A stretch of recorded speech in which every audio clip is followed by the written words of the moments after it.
দেখতে দেখতে প্রত্যেকের লাশ জমিনে পড়ে গেল, শাহাদত বরণ করলেন। এখন ওরা খুব বীর দর্পে পিছন দিক থেকে এসে হঠাৎ করে আক্রমণ করছে। সাহাবায়ে কেরাম সবাই ছিলেন অপ্রস্তুত, কল্পনাতেই তো ছিল না এত বড় ভয়ঙ্কর শোচনীয় পরাজয়ের পরে আবার তাৎক্ষণিকভাবে আক্রমণ করতে পারে, এটি সাহাবায়ে কেরামের কল্পনাতেই ছিল না।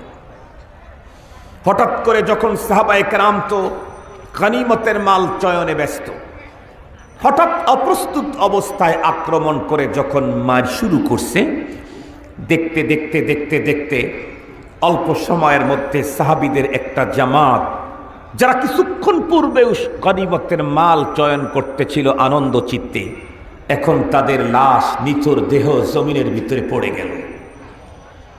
এমনকি আমাদের প্রাণাধিক প্রিয় বিশ্বনবী হযরত মুহাম্মদুর রাসূলুল্লাহ সাল্লাল্লাহু আলাইহি ওয়াসাল্লাম, উনিও একটা ভয়ঙ্কর আঘাত প্রাপ্ত হলেন।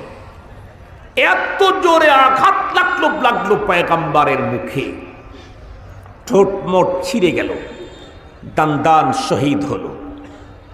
তীব্র আঘাতের কারণে পয়গম্বর জমিনের ভিতরে পড়ে গেলেন।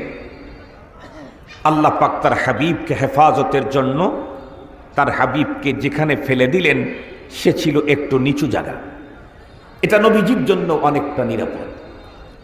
এই সুযোগে কাফের বেঈমান মুশরিকের দলেরা মিথ্যা একটা গুজব ছড়িয়ে দিল, কি আন্না মুহাম্মাদান কদ কুতিল, যে মুহাম্মাদুর রাসূল সাল্লাল্লাহু আলাইহি ওয়াসাল্লামকে শহীদ করা হয়েছে।